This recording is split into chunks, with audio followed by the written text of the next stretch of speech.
Can't let the landlord know I'm doing this. Just hold on. I'm supposed to.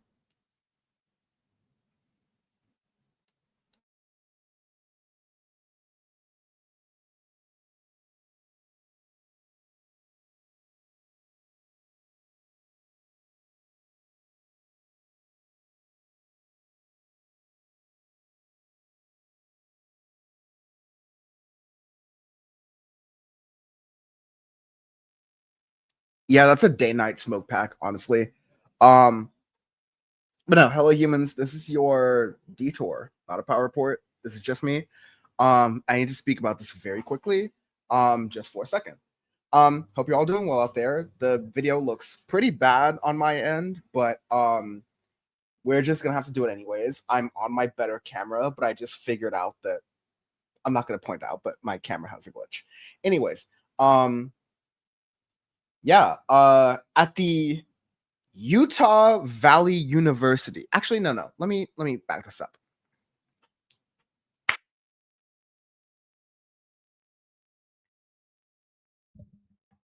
Yesterday, there was a shooting in the Rocky Mountains region of America where two students were shot. No, I'm getting word that I'm talking about the wrong shooting that happened in America on 9/10/2025. But it turns out there's another shooting that happened in the Rocky Mountain region of America on September 10th, 2025. And it turns out that Charlie Kirk quite literally bit the bullet. I'll just say that. Now listen, I have to say a lot of things here, like kind of quick. I have to say a lot of things here, kind of quickly and kind of like abruptly, let's say.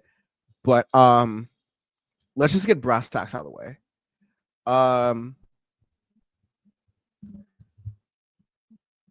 Vigilante political violence with no structure, with no power, with no intent is not going to work in this environment.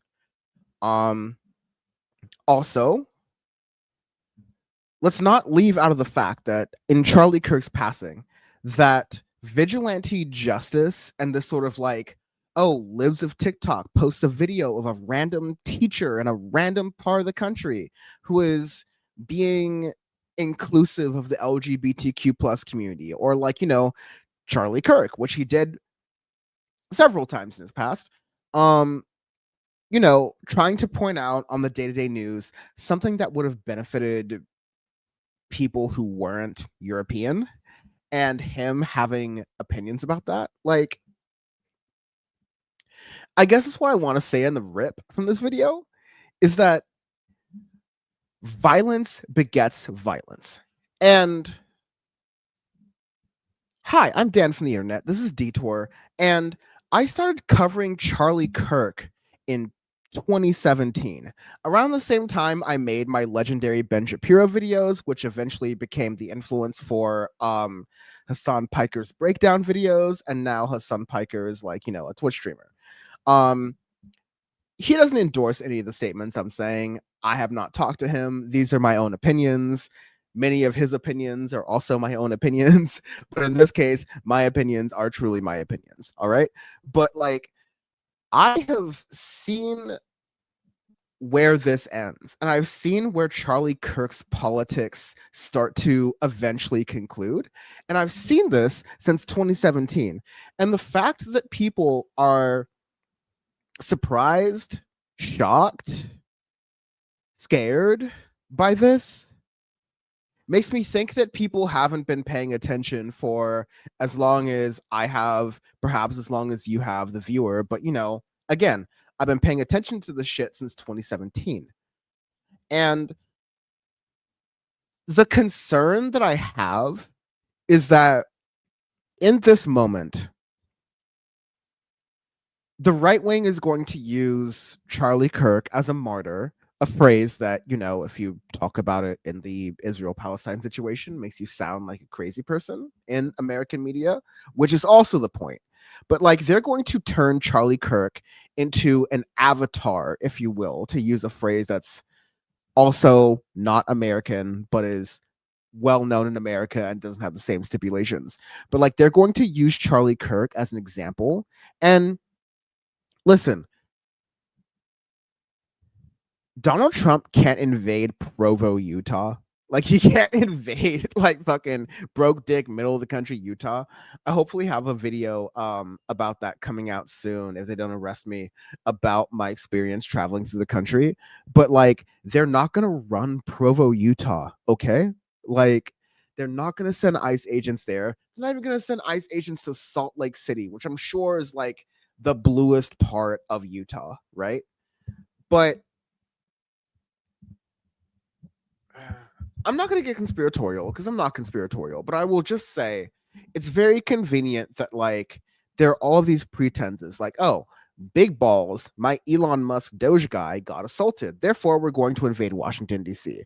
Oh, Charlie Kirk, the man I love more than my own sons, just got mollywopped out in Utah. I'm going to attack college campuses. If you can't, do free speech, which is attacks against, many different people in the world, then you're not conservative. And that's the thing is that I want to get back to is that I got death threats in college because of Charlie Kirk and because of people like Charlie Kirk, to be clear. Like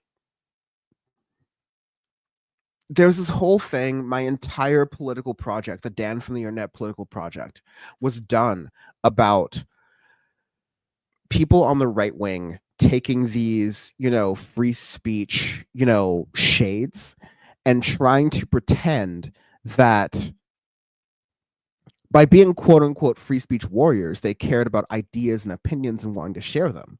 When in absolute reality, what they were trying to do was crush them. They were trying to crush these opinions. They're trying to crush dissent. They're trying to, sorry, God. One moment.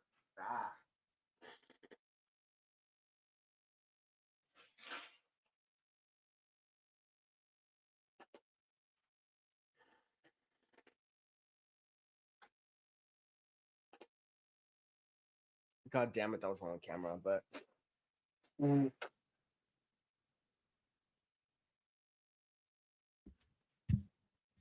as you can see, just blowing my nose.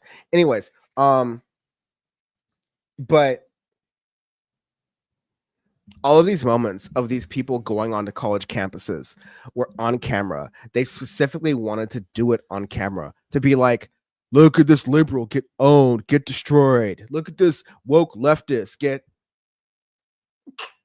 like there. I did it much more gracefully that time. And that time too, although less slightly because you probably heard the sneeze. But I've talked to people who like have been in these Ben Shapiro destroys college student type of debates, and all it does to serve, apparently I've got some like false sniffles, but all it does to serve is to benefit the right wing sort of narrative of what left wingers are and what left wingers is supposed to be. And it's I mean, like, in the way I'm describing it, it can sound almost innocuous. It can sound almost not harmful, but in reality, it very much is because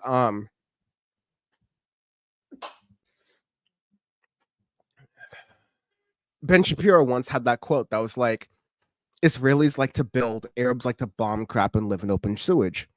I mean, you're gonna see the Charlie Kirk quotes leak out over time, but like, just off the rip, she told Charlie Kirk like a couple weeks ago, told Taylor Swift to be like, hey, yo, listen, you've got to accept Travis Kelce's last name. I'm happy that y'all got married, but we've got to accept Travis Kelce's last name, because if you don't do that, then you're not a real conservative woman, and we're gonna frown down on you on that. Like, we've seen this already, and it's horrifying. There are so many different instances where you have examples of Charlie Kirk who are saying, like, one of the big things I'm going to talk about, I'm not even going to address the whole thing that like Jenk said about me, responded to me with. We'll do that on Powerboard tonight. Please check that out on the channel later on the show. But the idea that I should have empathy for someone like Charlie Kirk, who does not have empathy for Black people, for brown people, for trans people. Do you want to know what Charlie Kirk's last words were? Charlie Kirk's last words weren't, "I love you, my dear wife. I'm sorry that this happened. I'm sorry for everything that led up to this. Please take care of our beautiful children and make sure they live happy lives." His last words, Charlie Kirk's last words, were not, "My son and my daughter, I love you very much, and just know that this is going to feel weird for the rest of your life, but I'm always with you, and you can always call on me for anything." Like, his last words were not that.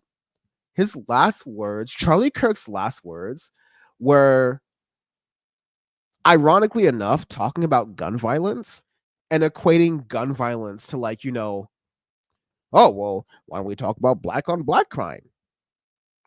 Well, why don't we talk about black on black crime? Welp, welp." And so, Charlie Kirk has this like long, vast history of saying, horrible, terrible things. I mean, I think I may have said this earlier in the video, but some of my first death threats I got from Charlie Kirk's fans. And so this whole idea that, like, this is a day where we don't talk about Charlie Kirk's politics. No, Charlie Kirk's politics led up to this moment.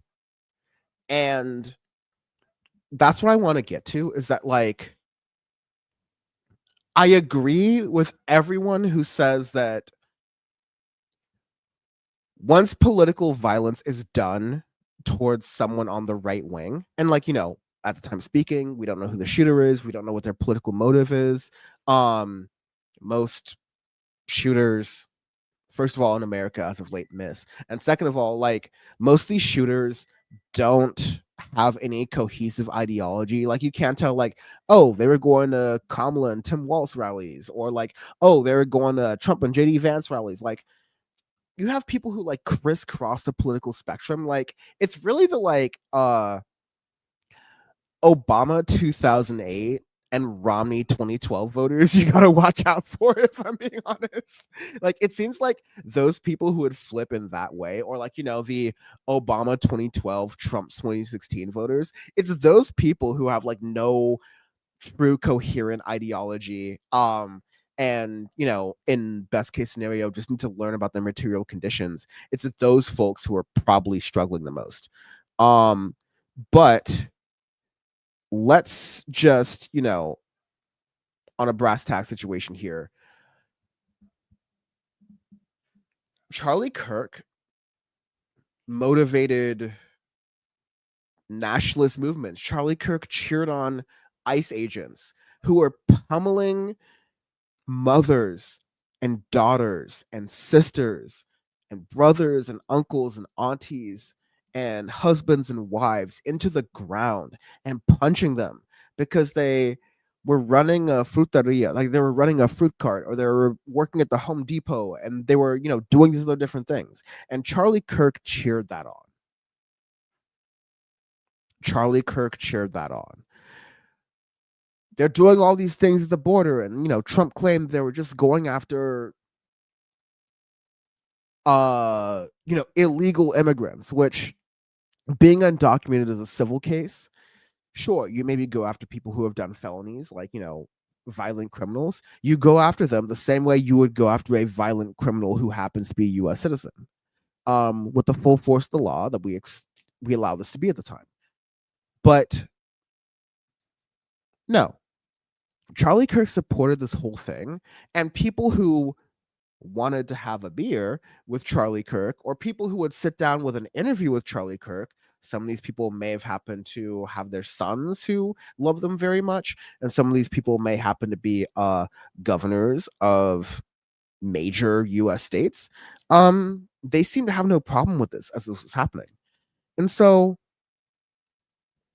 yeah, it's just there's so much going on this week. There's so much that has happened. This as well, but like the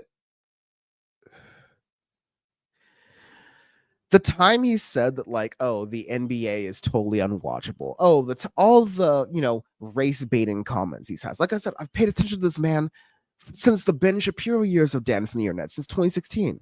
But the way that he has done all of these things has been so vicious and so cruel that, listen, there's something Jenks said on the show, on his show yesterday that, again, I'll cover it more on Power Report, but there was something that, like, I think he thought he was spitting here, but it was actually wrong. He was like, oh, if you're celebrating this, it's because your ideas don't win. And it's stupid because, like, Charlie Kirk and Ben Shapiro and all these right wingers that Cenk Uygur, alive or dead, wants to have a beer with, these are people who have fundamentally benefited from the fact that there are reasonable people in the world who will listen to them. And they know full well that they are not reasonable people. They know full well that they want chaos. They want things to be bad. Like, they're advocating for, hey, Europe's for Europeans, Africa's for Africans, America's for Europeans. Like, that is the whole thing. And the ignorance of that, like the whole, like, missing as though we didn't see the past fucking 10 years. Like, maybe it's because I'm younger, way younger than both Anna, especially Anna, but also super, especially Cenk. Like, because I'm way younger than both of them, maybe it's something that I get that they don't. But, like, 2/3 of my politically awake lifetime has been understanding Donald Trump. And through that, because Turning Points USA marketed itself as this main, Donald Trump supporting sort of like entity, I've been paying attention to Charlie Kirk. I've been paying attention to Charlie Kirk and Ben Shapiro longer than Cenk and Anna have. And so I know their true intentions. I know how they try to bend things and twist things. And, like, again, I would feel worse if this were someone who had spent their life saying, hey, I'm a conservative and I care about gun violence, because gun violence affects liberals and conservatives and moderates and centrists and independents and right wingers and left wingers and whatever you want to call that joint, right? But no, Charlie Kirk's literal dying words were like, in response to a question about gun violence, oh, what about mass shootings? And he was like, well, what about the black cities like Chicago and Los Angeles and New York? And what about the black on black crime? Actually, if we could pay attention to that thing that happened in North Carolina, what about the black on white crime? What about the immigrant on white crime? Shouldn't we focus on that? Black, like that was the story. Charlie Kirk didn't get to spend the last moments of his life talking to his wife. I've said this before multiple times, like talking to his wife saying, I love you, I care about you, not his son and daughter being like, I'll always be with you, I'll protect you. If you need guidance, just like, hope and pray for me and I will be there because I love you and you're my kids. No, he spent the last moments that he could speak, let alone breathe, being like, actually, what about black people? And what about their families? And what about their fathers? I saw a post, and we're going to do this on Power Report tonight, so check that out. But, like, I saw a post that was like, Charlie Kirk's one life was worth 1,000 George Floyd's. And I just need to tell you, like, if that's your audience, if that's their audience, I got nothing to do with you. I want nothing to do with you. I made this allusion with Bam on Power Report. Like, Nick Fuentes and, Marjorie Taylor Greene, these people might be like, free Palestine on the books, But if they were in front of me and they ordered you know, chocolate ice cream with the M&M sprinkles, the ones I really love, not the peanut M&Ms, the regular chocolate M&Ms. Like if they ordered that in front of me, I would be like, I'm ordering the strawberry sherbet, right? I'm ordering the exact opposite of whatever people I despise are doing. And that's on ice cream, okay? Because I know that Marjorie Taylor Greene and Nick Fuentes, the reason they hate Israel is because they hate Jewish people. And I don't hate Jewish people. I hate the actions of the Israeli government, who is saying that they are bombing the hell out of children in the name of Jewish people, in the name of Jewish people that I know who don't want that done in the name of their spiritual practice and their cultural practice, etc. All right? Like the whole, there's a lot going on there. But like, the whole issue is humanity. And how do we treat humanity? And are we going to treat it selectively, or are we going to treat it in a way that is actually sort of like, oh, this fits my politics right now, but it won't fit my politics later? Like, I don't like that. I don't want that. No one wants that. No one needs that. And so, you know what? Like, listen, my only regret about Charlie Kirk is that the way he went out, like, I won't say my only regret. All right. There's, humanitarian things, like no matter how much of a dirtbag he was, his family loved him for whatever reason. But, like, Charlie Kirk deserves a long, drawn out, stressful, bankrupting trial for what he has done to society. For all of the other mass shooters who have noted him and the things that he has said and the things that his friends have said in manifestos. For all of the people who, like, Charlie Kirk literally is on record saying, like, listen, some people are going to have to die to guns, but like, that's more important than, dealing with the gun problem in society. Like, it's better if some people die from guns so long as we get to keep the Second Amendment. Well, buddy, like, it's not even leftist dragging at that point. Like, sorry for the honking outside if you can hear it, but like, it's not even leftist dragging at that point. It's just how people are feeling and operating and working. And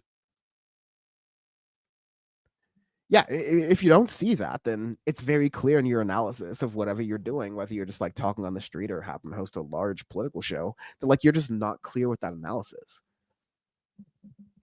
If you're looking with someone who, like, is down to have a beer with someone who wants trans people eradicated, as like, I'm almost certain Charlie Kirk and Michael Knowles have like had a conversation. If not, I'm sorry, but like, their opinions are not really separable from each other, right? Like, that's how it works. And so please, like, let's judge people on the life they lived and the legacy they wanted to lead. And let's dispel the things like Ezra Klein is saying about like, oh, he died doing free speech. No, he died trying to like rage bait college students on camera and embarrass them and get them doxxed and get them death threats and get them potentially having to face the same things that unfortunately Charlie Kirk has dealt with. No. Ezra Klein, New York Times, all the people rewriting history. That's not free speech. That's internet rage baiting for content and clicks and engagement and likes and impressions and all of that bullshit. By the way, like and subscribe if you're liking this shit, please. But Charlie Kirk and this whole right-wing thing, like, they would go onto college campuses purposely to try to aggravate college students, to get them on camera, to make fucking 45 and 50-year-olds laugh. And to get some of those 45 and 50-year-olds to harass younger people. I don't know how we're doing that, honestly. Like, I don't know how we're existing in that environment, in that world. Like, it is not the thing we should be doing. Um, so yeah, I'll have more to talk about this on your PowerPoint tonight. But I just have to say that there, like, if you are celebrating Charlie Kirk's death, especially like a moment of euphoria in this dark time where like your much more innocent neighbors who don't happen to have large platforms and like, advocate for the rounding up and jackbooted thugs that the same jackbooted thugs that they would advocate against and like fight against very violently, they're advocating for those same jackbooted thugs to arrest people because of the color of their skin or the language that they speak.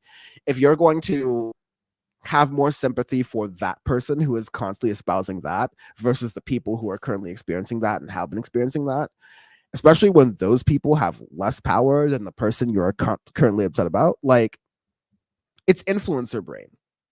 You would only care about it if you're someone who like goes outside and constantly deals with this. And in case I don't say it later, I will say it now. I'm so happy to not be working with any major political figure because I can say exactly what needs to be said. And political figures can't. Political figures have to, send their thoughts and prayers because that's what you do when these things happen, regardless of the people who are needing the thoughts and prayers and the family who are needing these thoughts and prayers. Like, I'm not going to put the family in this, but like Charlie Kirk created the conditions of his own demise. And so, nevertheless, we have to, politicians have to give their thoughts and prayers, whether on the left or the right. And that's just the way it is. And there needs to be some like reality. There needs to be some like checking of being like, why couldn't Charlie Kirk during his life given that grace to Black people, to trans people, to Latinos, to even poor gringos, right? So yeah. I don't want political violence. Political violence doesn't get anywhere. But if you won't admit that political violence is already here, that fascism was here for a lot of Americans, even before Donald Trump's administration, but especially in just the first months of this administration.